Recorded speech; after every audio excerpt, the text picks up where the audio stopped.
பிரியமானவர்களே, ஆண்டவராகிய இயேசு கிறிஸ்துவின் நாமத்தினாலே உங்கள் யாவரையும் அன்போடு கூட நான் வாழ்த்துகிறேன். ஆண்டவர் நமக்கு கிருபையாய் கொடுத்த இந்த புதிய மாதத்திற்காக, இந்த வருடத்தின் 7வது மாதத்திற்காக உள்ளத்தின் ஆழத்திலிருந்து ஆண்டவருக்கு நாம் நன்றி சொல்லுவோம். கடந்த 6 மாதங்களும் ஆண்டவர் கண்ணின் மணியைப் போல பாதுகாத்து வழிநடத்தி இந்த 7வது மாதத்தில் பிரவேசிக்க ஆண்டவர் கிருபை கொடுத்தபடியினால் உள்ளத்தின் ஆழத்திலிருந்து ஆண்டவருக்கு நன்றி சொல்லுவோம்.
இந்த மாதத்திற்கென்று ஆண்டவர் நமக்கு கொடுக்கிற ஒரு வாக்குத்தத்த வசனம் எசேக்கியேல் தீர்க்கதரிசன புஸ்தகம் 34வது அதிகாரம் 26வது வசனம்.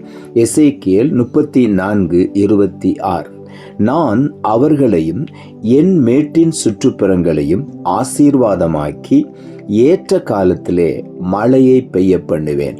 ஆசீர்வாதமான மழை பெய்யும். இந்த மாதத்திலே ஆண்டவர் நம் ஒவ்வொருவரையும் பார்த்து சொல்லுகிறார், ஏற்ற காலத்திலே ஆசீர்வாதமான மழையை உங்கள் மேல் பொழிய பண்ணுவேன் என்று. முதலாவது ஆண்டவர் என்ன செய்கிறாராம்? நான் அவர்களையும் என் மேட்டின் சுற்றுப்புறங்களையும் ஆசீர்வாதமாக்கி என்று இங்கே எழுதப்பட்டிருக்கிறது. ஆண்டவர் நம்மை முதலாவது அவருடைய மேட்டிலே, அவருடைய ஸ்தலத்திலே, அவருடைய பரிசுத்தமான பிரசன்னத்திலே, அந்த மேட்டின் மேலே நம்மை மேன்மைப்படுத்தி அந்த உன்னதங்களிலே உட்கார வைத்து சுற்றுப்புறங்களை ஆசீர்வாதமாக்கி ஏற்ற காலத்திலே மழையை நம்மேல் பொழிய பண்ணுவார். அந்த மழை ஆசீர்வாதமான மழையாய் இருக்கும் என்று வேதம் சொல்லுகிறது.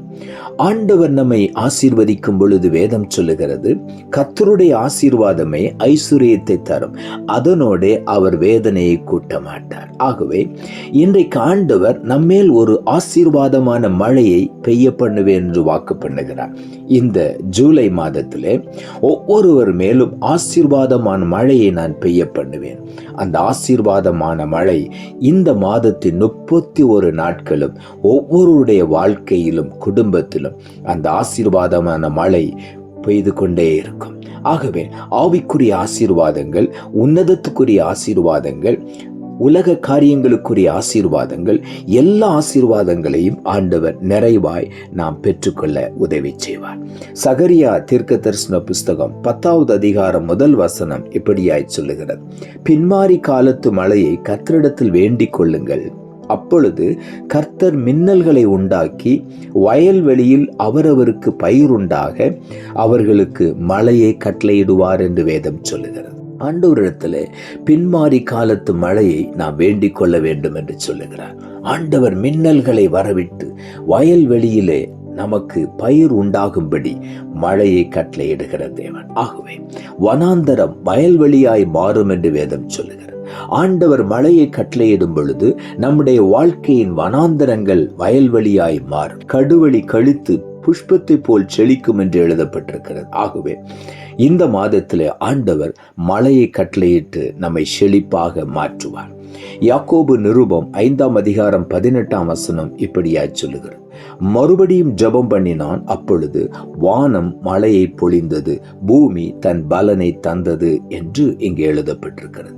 எலியாவை குறித்து யாக்கோபு எழுதுகிறார், நம்மை போல பாடுள்ள மனிதனாய் இருந்தும் கருத்தாய் ஜெபம் பண்ணினான், ஆண்டவர் வானத்தை அடைத்தார். மழை பெய்யாதபடிக்கு ஆண்டவர் தடை பண்ணினார். மறுபடியும் ஜெபம் பண்ணினான், வானம் திறந்து மழையை பொழிந்தது, பூமி தன் பலனை தந்தது என்று எழுதப்பட்டிருக்கிறது.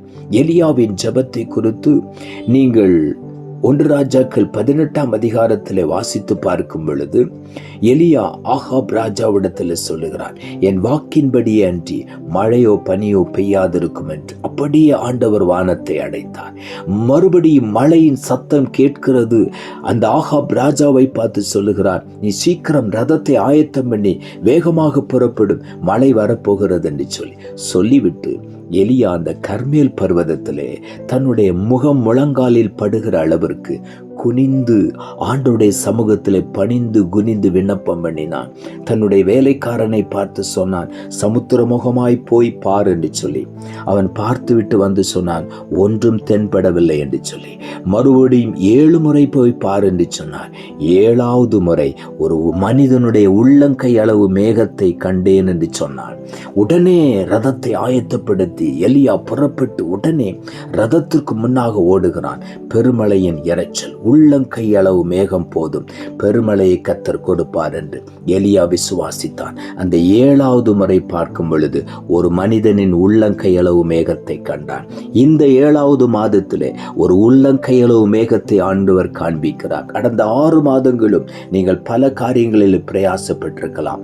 ஆனால் இந்த 7வது மாதத்திலே ஆண்டவர் உங்களுக்கு ஒரு உள்ளங்கை அளவு மேகத்தை காண்பிக்கிறார்.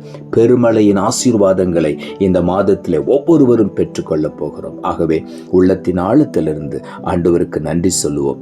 ஆதியாகம புஸ்தகம் 26ஆம் அதிகாரம் 12ஆம் வசனம் சொல்லுகிறது, ஈசாக்கு அந்த தேசத்தில் விதை விதைத்தான், கர்த்தர் அவனை ஆசீர்வதித்ததனால் அந்த வருஷத்தில் 100 மடங்கு பலனை பெற்றுக்கொண்டான். ஈசாக்கு பஞ்சத்தில் விதைத்தான், 100 மடங்கு பலனை பெற்றுக்கொண்டான். காரணம், அவன் மேல் ஆசீர்வாதத்தின் மழையை ஆண்டவர் பொழிந்தறினார். கர்த்தர் அவனை ஆசீர்வதித்ததினால் அந்த வருஷத்தில் வறட்சியிலே 100 மடங்கு பலனை பெற்றுக்கொண்டான். இந்த மாதத்திலே நாம் 100 மடங்கு பலனை பெற்றுக்கொள்ள போகிறோம். யோவேல் தீர்க்கதரிசன புஸ்தகம் 2ஆம் அதிகாரம் 23ஆம் வசனம் சொல்லுகிறது, சீயோன் குமாரரே, உங்கள் தேவனாகிய கர்த்தருக்குள் மகிழ்ந்து களி கூறுங்கள். அவர் தக்கபடி உங்களுக்கு முன்மாரியை கொடுத்து உங்களுக்கு முன்மாரியையும் பின்மாரி மழையையும் ஏற்கனவே வசிக்க பண்ணுவார் என்று எழுதப்பட்டிருக்கிறது. ஆகவே முன்மாரி மழையையும் பின்மாரி மழையையும் ஆண்டவர் நமக்கு கட்டளையிட்டு விட்டார். உள்ளத்தின் ஆழத்திலிருந்து ஆண்டவருக்கு நன்றி சொல்லுவோம். நாம் ஜெபிப்போம். அன்புள்ள ஆண்டவரே, கிருபையாய் நீர் கொடுத்த இந்த புதிய மாதத்திற்காய் மறுபடியுமாய் எமக்கு நன்றி செலுத்துகிறோம். ஆண்டவர் கொடுத்த இந்த மாதத்திற்கென்று கொடுத்த ஜீவனுள்ள வார்த்தைக்காக நன்றி. நான் அவர்களையும் என் மேட்டின் சுற்றுப்புறங்களையும் ஆசீர்வாதமாக்கி ஏற்ற காலத்திலே மழையை பெய்ய பண்ணுவேன், ஆசீர்வாதமான மழை பெய்யும் என்ற வார்த்தையை கொடுத்தேன். இந்த வாக்குத்தத்தத்தின்படி இந்த மாதம் 31 நாட்களும் ஒவ்வொரு குடும்பங்களிலும் தனி நபர் மேலும் ஆசீர்வாதமான மழையை நீர் பொழிய பண்ணுகிறபடியினால் உமக்கு நன்றி தாழ்த்துகிறோம். இரட்சகர் இயேசுவின் நாமத்தில் ஜெபிக்கிறோம் நல்ல பிதாவே, ஆமென்.